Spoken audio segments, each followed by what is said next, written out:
আসসালামু আলাইকুম। আজকের প্রথম ঘন্টায় দ্বিতীয় ঘন্টায় যারা আমার সাথে অনলাইন ক্লাসে যুক্ত হয়েছে, সকলকে অসংখ্য ধন্যবাদ জানিয়ে ক্লাস শুরু করতে যাচ্ছি। আমাদের সাথে ইতিমধ্যে যুক্ত হয়েছে মার্জিয়া মেহজাবিন, ডিপ মরিয়ম, কানিস ফাতেমা, রাইহান, রাকিবুল হাসান, আবু মেরাজ তায়েব, কাইম হাসান, তৌসিফ হাসান, ফারহান আক্তার, প্রীতি, সাইফ। এই যে কজন যুক্ত হয়েছি সকলের জন্য অসংখ্য শুভকামনা থাকলো। পাশাপাশি সকলের সুস্থতা এবং দীর্ঘায়ু কামনা করছি। আজকের ক্লাসের শুরুতেই আরো যারা যুক্ত হবে সকলের জন্য অসংখ্য শুভকামনা থাকবে। সকলকে অসংখ্য ধন্যবাদ জানাচ্ছি ক্লাসে যুক্ত হয়েছে এই জন্য। আমরা গতদিন যে ক্লাসটা করেছিলাম তার ধারাবাহিকতায় পরবর্তী পার্ট নিয়ে আমরা আজকে কথা বলবো। কেমন? Welcome slide. আচ্ছা, সকলকে আবারও অভিনন্দন জানাচ্ছি অনলাইন ক্লাসে।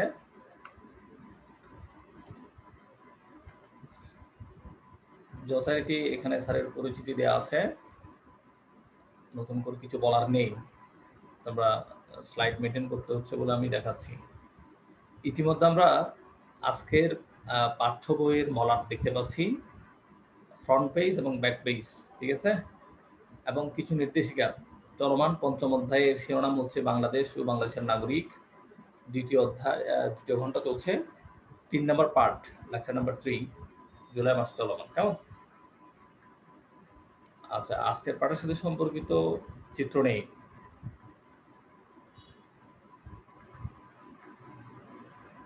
ইতিমধ্যে আমরা স্ক্রিনে যা লক্ষ্য করছি সেটা হচ্ছে আজকের পাঠের শিরোনাম। আজকের পাঠের শিরোনাম কি? বাংলাদেশের আর্থসামাজিক উন্নয়নে সোনাগরিকের গুরুত্ব। বাংলাদেশের আর্থসামাজিক উন্নয়নে সোনাগরিকের গুরুত্ব। বিগত সময়ে আমরা জেনেছি সোনাগরিকের গুণাবলী এবং সোনাগরিকের প্রতিবন্ধকতা দূর করার উপায়। আজকে জানবো বাংলাদেশের আর্থসামাজিক উন্নয়নে সোনাগরিকের গুরুত্ব। কেমন? ধারাবাহিকভাবে আজকের পাঠ খুবই গুরুত্বপূর্ণ। কি লেকচারে বিস্তারিত আছে সেটা আমরা সামনের স্লাইডগুলোতে জানব। শিখন ফল। আজকের পাঠ শেষে তোমরা নিম্নোক্ত বিষয়গুলো সম্পর্কে জানতে পারবে। কি কি জানতে পারবো? বাংলাদেশের আর্থসামাজিক উন্নয়নের সোনাগরিক গুরুত্ব সম্পর্কে জানতে পারবো। Good, very good. এই যে রেসপন্স করছো, এই রেসপন্সটা খুবই ইফেক্টিভ। আচ্ছা, যেমনটা মূল বইয়ে আছে, মূল বইয়ের পৃষ্ঠা নাম্বার আপাতত তোমাদেরকে আমি হিন্ট দিতে পারছি না, তোমরা নিজেরা একটু পঞ্চম অধ্যায়ের 3য় পাঠ ধরবে। কেমন? আপাতত ধরার দরকার নেই বই, স্লাইড দেখলে খেয়াল করলে হয়ে যাবে। তাহলে আমি শুরু করছি বাংলাদেশের আর্থসামাজিক উন্নয়নে সোনাগরিকের গুরুত্ব। ঠিক আছে? তোমরা হাতের কাছে পেন্সিল, মূল পাঠ্য বই রাখবে যাতে করে সহযোগিতা হবে। এবং হ্যাঁ, 3 পঞ্চম অধ্যায়ের 3 নম্বর পাঠ নিয়ে আমরা কথা বলছি। আচ্ছা, তোমাদের হাতের কাছে পেন্সিল এবং মূল পাঠ্য বই রাখবে যাতে করে কোনো গুরুত্বপূর্ণ পয়েন্ট যদি বলি এটা আন্ডারলাইন করতে, তোমরা আন্ডারলাইন করে রাখবে। কেমন? এটা পরীক্ষায় আসবে। আচ্ছা, যেমনটা হচ্ছে একটি উন্নয়নশীল দেশ হিসাবে বাংলাদেশে বিভিন্ন ধরনের আর্থসামাজিক সমস্যা রয়েছে। বাংলাদেশ তাহলে কেমন দেশ?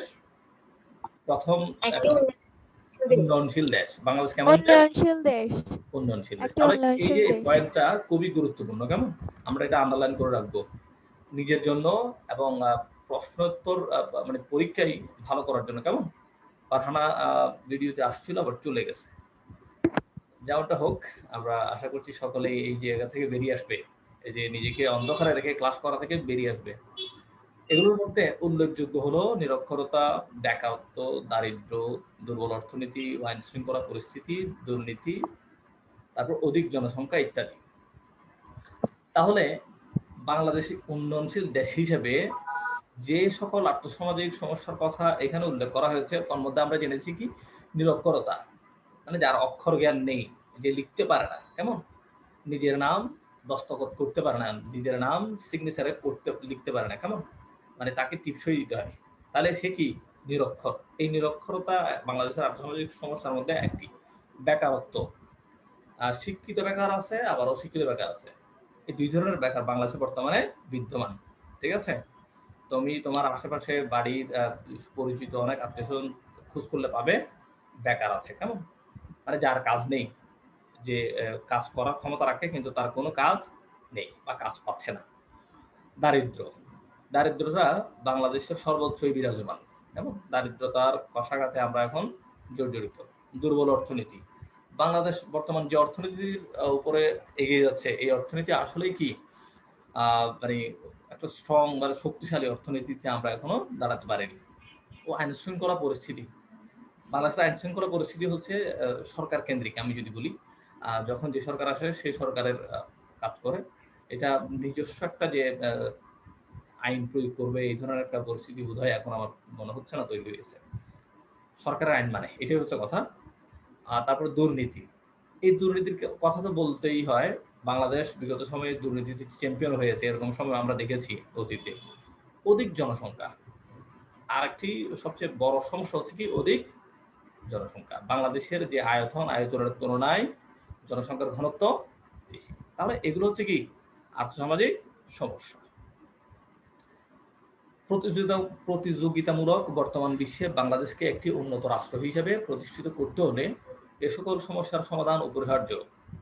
বর্তমান বিশ্বটা কি কিসের পৃথিবী? চ্যালেঞ্জিং, আমরা বলি না চ্যালেঞ্জিং ওয়ার্ল্ড, অর্থাৎ প্রতিযোগিতামূলক বিশ্ব। ঠিক আছে, পৃথিবী প্রতিদিনই কি হচ্ছে, আপডেট হচ্ছে। ঠিক আছে, আগে ছিল 2G ফোন, এখন আসছে, এরপর আসছে 3G, এরপরে 4G, এখন 5G আসছে, অর্থাৎ 5th generation, 4th generation, 3rd generation চলে গেছে। এই জন্য নাগরিকদের সক্রিয় ভূমিকা পালন করতে হবে। আচ্ছা, এর এক কথা আছে, কিন্তু সরকারের একার পক্ষে এইসব সমস্যার সমাধান করা সম্ভব নয়। এই জন্য নাগরিকদের সক্রিয় ভূমিকা পালন করতে হবে। তাহলে আমাদের জনে জনে কি হতে হবে, সচেতন হতে হবে এবং এই যে আর্থসামাজিক সমস্যার সমাধানে এগিয়ে আসতে হবে। সরকারের পাশাপাশি নিজেদের ব্যক্তিগত উদ্যোগে কাজ করতে হবে। সুশাসন প্রতিষ্ঠা করার জন্য দেশের জনগোষ্ঠীকে দক্ষ ও সুনাগরিক হিসেবে গড়ে তুলতে হবে। সুশাসন প্রতিষ্ঠা করার জন্য দেশের জনগোষ্ঠীকে তাহলে কি করতে হবে, দক্ষ ও সুনাগরিক।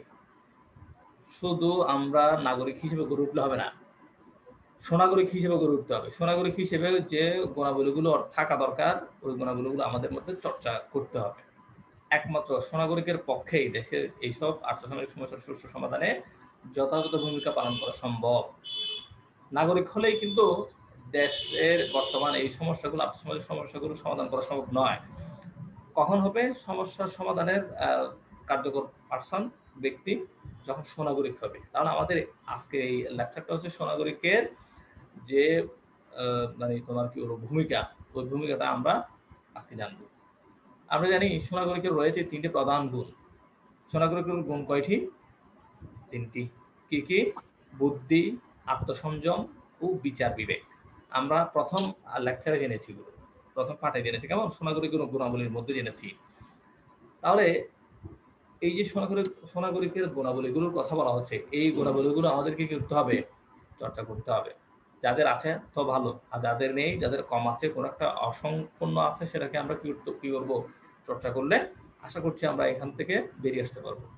বুদ্ধি, আত্মসংযম, বিচার, বিবেক বিচার। সুনাগরিকেরা রাষ্ট্রীয় সমস্যা সমাধানের জন্য উপযোগী দক্ষ হয়। তাহলে যাদের মধ্যে বুদ্ধি আছে, আত্মসংযম বিষয়টা আছে, বিবেক বিচার করার ক্ষমতা আছে, তারা কি করবে, রাষ্ট্রীয় সমস্যা সমাধানের জন্য উপযোগী এবং দক্ষ হয়। কেন?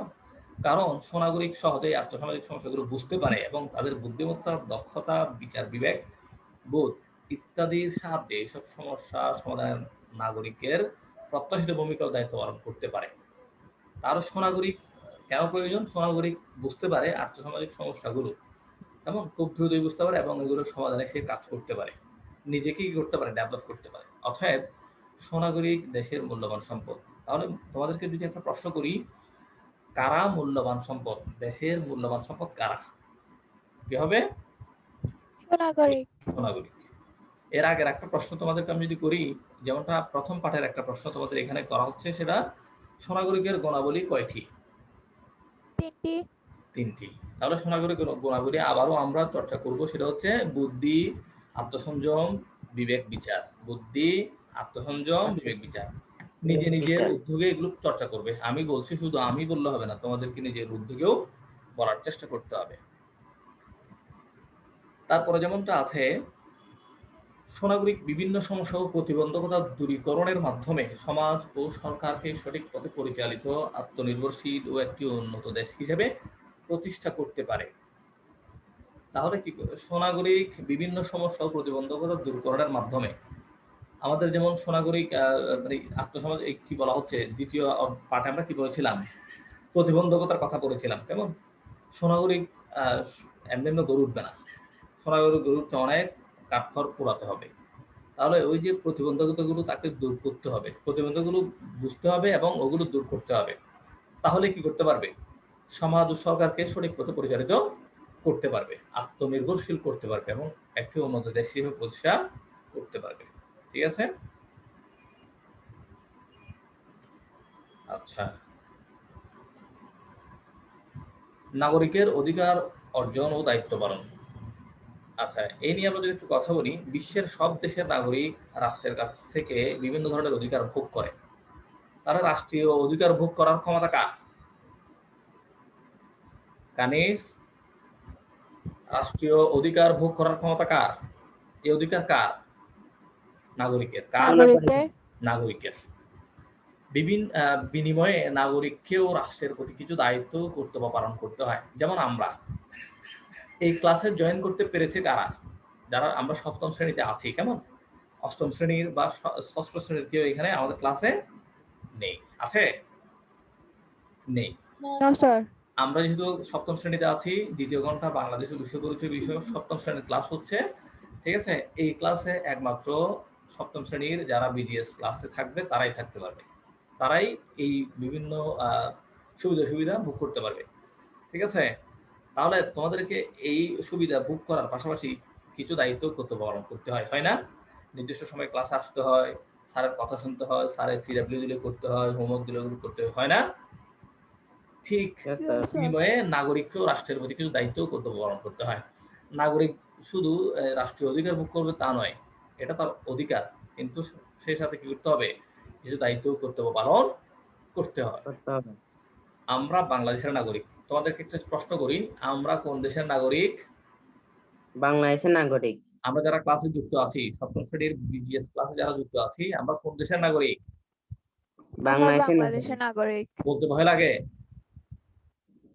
No sir. নাকি ওই যে পুলিশ, সেনাবাহিনী, বিজিবি, তারপরে যারা আছে র্যাব, আইন শৃঙ্খলা রক্ষাকারী বাহিনীরা তোমাকে এসে এখান থেকে বাড়ি থেকে ধরে নিয়ে যাবে এটা বললে?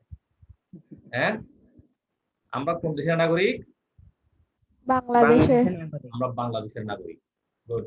তাহলে এখানে একটা প্রশ্ন এবং তোমাদের সাথে সাথে উত্তর দেওয়ার একটা টেন্ডেন্সি তৈরি হয়। জন্মসূত্রে আমরা এই নাগরিকত্ব অর্জন করেছি। আমরা কেউ কি এখানে বিদেশে জন্মগ্রহণ করে দেশে পড়াশোনা করছি এরকম কেউ আছি? No sir. আচ্ছা, আমরা সকলেই বাংলাদেশে জন্মগ্রহণ করেছি বলেই বাংলাদেশের নাগরিক। সেই বিষয়টাকে কি বলা হবে, জন্মসূত্রে আমরা এই নাগরিকত্ব অর্জন করেছি। তাহলে নাগরিকত্ব অর্জনের আমরা যদি একটু শ্রেণীবিন্যাস করি, তাহলে এক প্রকারের কি হবে, নাগরিকত্ব অর্জনের এক প্রকার হচ্ছে কি, জন্মসূত্রে নাগরিকত্ব। এবং তারপরে নাগরিক হিসেবে ভালোভাবে বেঁচে থাকার জন্য আমরাও সরকারের কাছ থেকে বিভিন্ন ধরনের সামাজিক, রাজনৈতিক, অর্থনৈতিক অধিকার ভোগ করি এবং বিভিন্ন ধরনের সুযোগ গ্রহণ করি। সামাজিক কি ধরনের অধিকার, রাজনৈতিক কি ধরনের অধিকার, অর্থনৈতিক কি ধরনের অধিকার, সেগুলো আমরা সামনে জানবো। প্রথমত নাগরিকদের অধিকার। নাগরিকদের কি অধিকার? বাংলাদেশের সরকার পরিচালনার দলিল, বাংলাদেশের সংবিধান। প্রশ্ন, বাংলাদেশের সরকার পরিচালনার দলিল কি? প্রশ্ন সবার জন্য উন্মুক্ত করেছি আমি। বাংলাদেশের সরকার পরিচালনার দলিল কি? বাংলাদেশের সংবিধান। বাংলাদেশের সংবিধান। উত্তর, প্রশ্নগুলো উত্তর করতে পারবে না? প্রশ্ন করলে উত্তর করতে পারবে?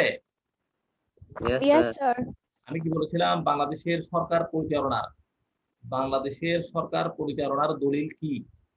বাংলাদেশের সংবিধান।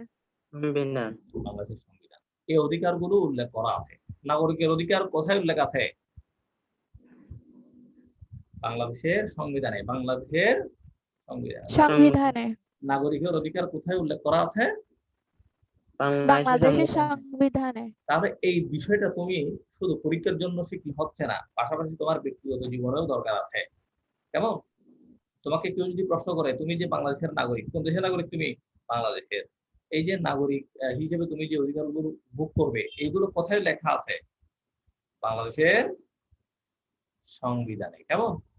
এগুলোকে বলা হয় বাংলাদেশের মৌলিক অধিকার, সরি, এগুলোকে বলা হয় নাগরিকের মৌলিক অধিকার। এগুলো কি বলা হয়?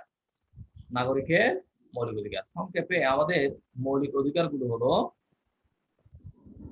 পালন করা হয়। হ্যাঁ, এগুলোকে বলা হয় নাগরিকের মৌলিক অধিকার। সংক্ষেপে আমাদের মৌলিক অধিকারগুলো হলো: 1, জীবন ধারণের অধিকার; 2, সম্পত্তির অধিকার; 3, চলাফেরার অধিকার; 4, ধর্ম চর্চার অধিকার; 5, চুক্তি করার অধিকার; 6, চিন্তা ও বিবেকের অধিকার; 7, সংবাদপত্রের স্বাধীনতা; 8, সভা সমিতির অধিকার; 9, পরিবার গঠনের অধিকার; 10, সংস্কৃতি ও ভাষার অধিকার; 11, কর্মলাভের অধিকার; 12, স্বাস্থ্য ও শিক্ষা লাভের অধিকার; 13, আইন মেনে চলার অধিকার; 14, অর্থনৈতিক ও সামাজিক সুবিধা পাওয়ার অধিকার; 15, স্বাধীন মতামত প্রকাশের অধিকার; 16, রাষ্ট্রীয় পরিসরে জনপ্রতিনিধি নির্বাচনের অধিকার। যেমন শেষের কথাটা যদি আমি বলি, রাষ্ট্রীয় পরিসরে জনপ্রতিনিধি নির্বাচনের অধিকার মানে ভোট দেওয়ার অধিকার, ভোটাধিকার, যেটাকে বলা হয় কি ভোটাধিকার। কেমন? তাহলে এখানে 16টি নাগরিকের অধিকারের কথা বলা হয়েছে। আমরা জানি একজন নাগরিকের মৌলিক অধিকার কয়টি? 5টি। অন্ন, বস্ত্র, শিক্ষা, চিকিৎসা; 6টি, খাদ্য, বাসস্থান। কেমন? একজন নাগরিকের মৌলিক অধিকার কয়টি? 6টি। কয়টি? 6টি। কি কি? অন্ন, বস্ত্র মানে খাবার, পোশাক। কেমন? শিক্ষা, চিকিৎসা, তারপর হচ্ছে খাদ্য, বাসস্থান। আচ্ছা, তাহলে এখানে একটা বোধহয় কম বেশি হচ্ছে, 5টি বা 6টি, এরকম একটা অপশন রাখো। এটা একটু দেখে নেবে তোমরা। তারপর আমি তোমাদের পরবর্তী কোনো ক্লাসে, বিশেষ ক্লাসে বিষয়টা ক্লিয়ার করে দেবো, 5টি বা 6টি। কেমন? এখানে সংবিধানের যে ইয়াগুলো উল্লেখ আছে, মৌলিক অধিকারগুলো উল্লেখ আছে, তার মধ্যে 16টি অধিকারের কথা এখানে তুলে ধরা হয়েছে। কেমন? আচ্ছা, নাগরিকের অধিকার ও দায়িত্ব পালন। এখানে আমরা এবার নাগরিকের অধিকার সম্পর্কে জেনেছি, এখন জানবো দায়িত্ব ও কর্তব্য। নাগরিকের কি কি দায়িত্ব এবং কর্তব্য, এগুলো বিষয় সম্পর্কে আমরা এখন জানবো। রাষ্ট্রের কাছ থেকে উল্লেখিত অধিকার অর্জনের পাশাপাশি রাষ্ট্রের প্রতি নাগরিকদের কতগুলো দায়িত্ব ও কর্তব্য আছে। এই কিছুক্ষণ আগে যে অধিকারগুলো আমরা জেনেছি, এগুলো রাষ্ট্র আমাকে দিবে।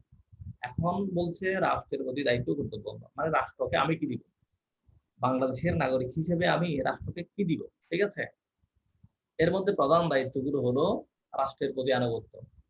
অর্থাৎ আনুগত্য বিষয়টা তোমাকে যদি আমি একটু ব্যাখ্যা করি, সেটা হচ্ছে এটাই। রাষ্ট্র বলছে আগামী 7 দিন শাটডাউন, বাড়ি থেকে বের হওয়া বন্ধ। এটা রাষ্ট্রীয় আইন, এটাকে কি করতে হবে? মানতে হবে। ঠিক আছে? এটাকে বলা হয় আনুগত্য। 2 নম্বর বলা হচ্ছে আইন মেনে চলা। ঠিক আছে? এই যে আইন শৃঙ্খলা রক্ষাকারী বাহিনী যা যা করছে, এগুলো মেনে চলা। ভোটাধিকার প্রয়োগ। ওই যে আমরা 4 বছর পর পর একবার কি হয়, সংসদীয় নির্বাচন হয়, তখন আমরা ভোট দিই। মেম্বার ইলেকশন হয়, তখন আমরা ভোট দিই। কেমন? এই পৌরসভা নির্বাচন, ইউনিয়ন পরিষদ নির্বাচন, উপজেলা নির্বাচন, কেমন, এইগুলো আমরা ভোট দিই। এটা আমাদের অধিকার এবং আমরা কি করবো, এটা আমাদের দায়িত্ব। নিয়মিত কর প্রদান। যেমন আমরা নিয়মিত কি দেই? কর দেই। কি দেই? কর, ট্যাক্স দেই। ট্যাক্স কর দেই। ইংরেজিতে বলা হয় ট্যাক্স, বাংলায় বলা হচ্ছে কর। তুমি যে কোনো জায়গায় ট্যাক্স দিচ্ছ এবং ভ্যাট দিচ্ছ। ট্যাক্স এক জিনিস, ভ্যাট এক জিনিস। ভ্যাট হচ্ছে তুমি যে কোনো পণ্য কিনতে গিয়ে যেটা সরকারকে দিচ্ছ, সেটা হচ্ছে কি? ভ্যাট। কেমন? আর কর হচ্ছে তোমার বাড়িঘর, তারপরে তোমার ইয়ে আছে, জমি জমা আছে। কেমন? তারপরে 5 নম্বরে বলা হচ্ছে সরকারি কাজ সুষ্ঠুভাবে সম্পাদন করা। সরকারি কাজ সুষ্ঠুভাবে সম্পাদন করা। 6 নাম্বার সন্তানদের শিক্ষা দান করা। সন্তানদের শিক্ষা দান করা। তাহলে প্রাইমারি সেক্টরে 5ম শ্রেণী পর্যন্ত সরকার কি করেছে? ফ্রিতে সন্তানদের শিক্ষা লাভের সুযোগ করে দিয়েছে, আমি যতটুকু জানি। আচ্ছা, নাগরিকের অধিকার ও কর্তব্যগুলো দেশের সকল নাগরিকের জন্য প্রযোজ্য। নাগরিকের অধিকার ও কর্তব্যগুলো কাদের জন্য প্রযোজ্য? যদি এরকম প্রশ্ন করি, তাহলে উত্তর কি হবে? দেশের সকল নাগরিকের জন্য প্রযোজ্য। দেশের সকল নাগরিকের জন্য প্রযোজ্য। দেশের সকল নাগরিকের জন্য কি এই অধিকার ও কর্তব্যগুলো প্রযোজ্য। আচ্ছা, এইসব অধিকার ছাড়া নাগরিকের যথাযথ মানসিক বিকাশ সম্ভব নয়। তাই নাগরিক নিজে এই অধিকারগুলো ভোগ করবে এবং অন্য নাগরিকেরা যাতে ভোগ করতে পারে সেজন্য সচেতন থাকবে। আমি ভোট দিব আর কেউ ভোট দিতে পারবে না, এমনটা হবে? হবে না। এটা এটা কি হবে না? সমীচীন হবে না। আবার যেমন রাষ্ট্রের প্রতি আমি দায়িত্ব পালন করবো, আর কেউ পালন করলে করুক, না করলে নাই। এই জিনিসটাও হবে না। আমাকে কি করতে হবে? অন্যের দায়িত্ব পালন বিষয়ে সচেতন থাকতে হবে, সচেতন করতে হবে। আইন মেনে চলা। সবাই আইন মানলে মানুক, আমি মানব না। আমি মানব না। তাহলে এটা হবে না। কি করতে হবে? আমাকেও আইনের আওতায় আমাকে নিজেকেও আইন মানতে উদ্বুদ্ধ নিজেকে করতে হবে। পাশাপাশি অন্য আইন অমান্যকারীকেও কি করতে হবে? আইনের প্রতি সচেতন করতে হবে। ভোটাধিকার প্রয়োগ। ওই যে কিছুক্ষণ আগে বললাম, নিয়মিত কর প্রদান। ট্যাক্স, কর আমি দিব, আর কেউ দিবে না, বা অন্য কেউ দিবে, আমি দিব না, এমনটা নয়। কেমন? ইত্যাদি। উদাহরণস্বরূপ নাগরিক নিজে শিক্ষিত হবে, অন্যকে শিক্ষিত করার কাজে সহায়তা দেবে। ঠিক আছে? নাগরিক নিজে শিক্ষিত হবে, অন্যকে শিক্ষিত করার কাজে সহায়তা দেবে। আমরা যারা ক্লাসে যুক্ত আছি, কেমন? আমরা নিজেরা পড়াশোনা করছি, পাশাপাশি আমার ৭ম শ্রেণীতে যারা আছি আরেকজনের খোঁজ নিব। তুমি কি এই বিষয়টা পড়ছো? কেমন পড়ছো? আমি বুঝতে পারতেছি না, বা তুমি কিভাবে বুঝতেছো? তোমার সাথে আমরা কনসাল্ট করা। যেটাকে আমরা আগের সময় বলতাম গ্রুপ স্টাডি। দলবদ্ধভাবে একই শ্রেণীর একটা বিষয় নিয়ে কথা বলা, যার যার মত প্রকাশ করা। কেমন? তাহলে আর এই সমস্যাটা থাকে না, সমাধানে পরিণত হয়। কেমন? প্রত্যেক নাগরিক নিজের ধর্ম নিজে পালন করবে। আমরা কাউকে বাধ্য করব না, তুমি হিন্দু, তুমি মুসলিম ধর্ম পালন করো, ইসলাম ধর্ম পালন করো। তুমি মুসলিম, তুমি হিন্দু ধর্ম পালন করো। কাউকে আমরা বাধ্য করব না। যার যার ধর্ম সে পালন করবে। অন্য ধর্মের লোককে তাদের নিজ ধর্ম পালনে কোনো বাধা দিবে না। তোমরা এখানে এই অন্য ধর্ম পালন করতে পারবে না, এমন করা যাবে না। নাগরিক নিজে স্বাধীনভাবে মত প্রকাশ করবে। নাগরিক নিজে স্বাধীনভাবে মত প্রকাশ করবে। অন্যকেও মত প্রকাশের সুযোগ দিবে এবং তাদের মতামতকে শ্রদ্ধা করবে। এই যে আজকের ক্লাসটা চলছে, এই ক্লাসে আমি সবাইকে একটি প্রশ্ন করলে সবাই নিজের মতো করে উত্তর করলে আমার সবার কথা শুনতে হবে। তাহলে সবার কথা না যদি আমি না শুনি, আমি যদি বলি যে ওরটাই ঠিক আর কারোটা ঠিক নেই, এটা হবে না। সবার কথা শুনবো, সবার নিজের মতো করে উত্তর করতে পারবে। এটা তোমাদের অধিকার। কেমন? আমাকে সবার মতামতকে শ্রদ্ধা করে পাশাপাশি তোমাদেরকে বুঝাইতে হবে, শিখাইতে হবে, জানাইতে হবে। এইটা বোধহয় তোমার এই জায়গায় কারেকশন আছে। ঠিক আছে? এভাবে নাগরিক নিজের অধিকার ভোগের পাশাপাশি অন্যের অধিকার সমুন্নত রাখার কাজে সহায়ক ভূমিকা পালন করবে। যেমনটা কিছুক্ষণ আগেও আমরা আলোচনা করেছিলাম। শুধু নিজের খেয়াল রাখলে হবে না, পাশাপাশি অন্যের দেখভালও করতে হবে। এটা আমার নাগরিক অধিকার বা দায়িত্বের মধ্যে পড়ে। কেমন? কোনোভাবেই একজনের অধিকার ভোগ যেন অন্যের অধিকার এবং স্বাধীনতা ভঙ্গের কারণ না হয়, সেদিকে খেয়াল রাখতে হবে। আমি ভোগ করতে গিয়ে আরেকজন যাতে কি না হয়, ক্ষতিগ্রস্ত না হয়, সে বিষয়টা আমাকে মাথায় রাখতে হবে। তাহলে আমি কিছুক্ষণ আগে যা জানলাম নাগরিকের অধিকার এবং নাগরিকের দায়িত্ব কর্তব্য, এখন যা জেনেছি সবগুলো মিলাই মোট কথা হচ্ছে এটাই, আমি বাংলাদেশের নাগরিক। নাগরিক হিসেবে যে অধিকার রাষ্ট্র দায়িত্ব আমাকে দিয়েছে, রাষ্ট্রের প্রতি আমি পাচ্ছি, এবং রাষ্ট্রকে আমি দিতে যেগুলো হবে সেগুলো আমি সচেতনভাবে কি করব? দায়িত্ব পালন করব। ঠিক আছে? আচ্ছা, রাষ্ট্রের কাছ থেকে বিভিন্ন অধিকার ভোগের পাশাপাশি আহ নিজ দায়িত্ব কর্তব্য পালনে সক্রিয় ভূমিকা পালন করবে। আজকাল রাষ্ট্রের উন্নয়নে অধিকার ভোগের চেয়ে নাগরিকের কর্তব্য পালনের উপর বেশি গুরুত্ব দেওয়া হয়। নাগরিককে তাই নিজের কর্তব্যগুলো ভালোভাবে জানতে ও বুঝতে হবে। উদাহরণস্বরূপ, নাগরিক রাষ্ট্রের আইন শৃঙ্খলা মেনে চলবে, কর্মক্ষেত্রে নিজ দায়িত্ব যথাযথভাবে পালন করবে। এই ক্ষেত্রে তোমাদেরকে আমি যদি একটু পরামর্শ করি, সেটা হচ্ছে এটাই। কর্মক্ষেত্রে আমরা কেউ তো কর্মে নাই, আমরা সবাই আছি পড়াশোনায়। কিসে আছি? নিজেকে মানুষ হিসেবে, সুনাগরিক হিসেবে গড়ার কাজে আছি। এই ক্ষেত্রে আমাদেরকে কি করতে হবে? দায়িত্ব পালন, কোন দায়িত্ব পালন করতে হবে? এখানে কর্মক্ষেত্রের জায়গায় যদি আমরা বলি, পড়াশোনার ক্ষেত্রে নিজ দায়িত্ব যথাযথ পালন করতে হবে। পড়াশোনার ক্ষেত্রে নিজ দায়িত্ব যথাযথভাবে পালন করতে হবে। আমি যা পড়াচ্ছি, আমি যা কাজ দিচ্ছি, ওই কাজগুলো তোমাদেরকে সুন্দরভাবে করে দিতে হবে। সন্তানকে উপযুক্ত শিক্ষায় শিক্ষিত করবে এবং রাষ্ট্রের উন্নয়নের সহায়ক সব ধরনের কাজে সহযোগিতা ও সক্রিয়ভাবে অংশগ্রহণ করবে। কেমন? রাষ্ট্রীয় যা যা কাজ হয় প্রকৃতপক্ষে নাগরিকের দায়িত্ব, নাগরিকের কর্তব্য পালনের মাধ্যমেই রাষ্ট্রের প্রকৃত উন্নয়ন সম্ভব। প্রকৃতপক্ষে নাগরিকের কর্তব্য পালনের মাধ্যমেই রাষ্ট্রের প্রকৃত উন্নয়ন সম্ভব। আচ্ছা, মূল্যায়ন পর্ব। এখন যে আলোচনা হয়েছে এখান থেকে তোমাদের কি কিছু প্রশ্ন করব, তোমরা কি প্রশ্নের উত্তর দেওয়ার জন্য প্রস্তুত আছো? সকলের উদ্দেশ্যে বলছি, সকলের ভয়েসটা আনমিউট করো। কানিজ ফাতেমা, মার্জি, মেহজাবিন, রাকিবুল হাসান, যারা যারা যুক্ত আছি সকল উত্তর করার জন্য প্রস্তুত আছি আমরা? Yes sir. সকলের উদ্দেশ্যে প্রথম প্রশ্ন, একজন সুনাগরিকের গুণ কয়টি? 3টি। তিনটি। কি কি বলো? বুদ্ধি, আত্মসংযম, বিবেক বিচার। বিবেক বিচার, গুড। কানিজ বলবে দ্বিতীয় গুণ কি? সুনাগরিকের 2 নম্বর গুণ কি? আত্মসংযম Good. দ্বিতীয় গুণ। মার্জিয়া মেহজাবিন আমাকে এই কথা বলবে, আমরা কোন দেশের নাগরিক? বাংলাদেশের। বাংলাদেশের নাগরিক। আচ্ছা, এখন সবার জন্য উন্মুক্ত, বাংলাদেশের নাগরিককে আমরা কোন সূত্রে বাংলাদেশের নাগরিক? জন্মসূত্রে। জন্মসূত্রে আমরা বাংলাদেশের নাগরিক। বাংলাদেশের। খুব চমৎকার বলেছো, সকলে খুব চমৎকার বলেছো। যাই হোক, তাহলে নাগরিকের গুণাবলী এবং নাগরিকের সুনাগরিক হিসেবে গড়ে ওঠার ক্ষেত্রে প্রতিবন্ধকতা দূর করার উপায় এবং আর্থসামাজিক উন্নয়নের সমস্যার সমাধান বিভিন্ন বিষয়ে আমরা আলোচনা করেছি।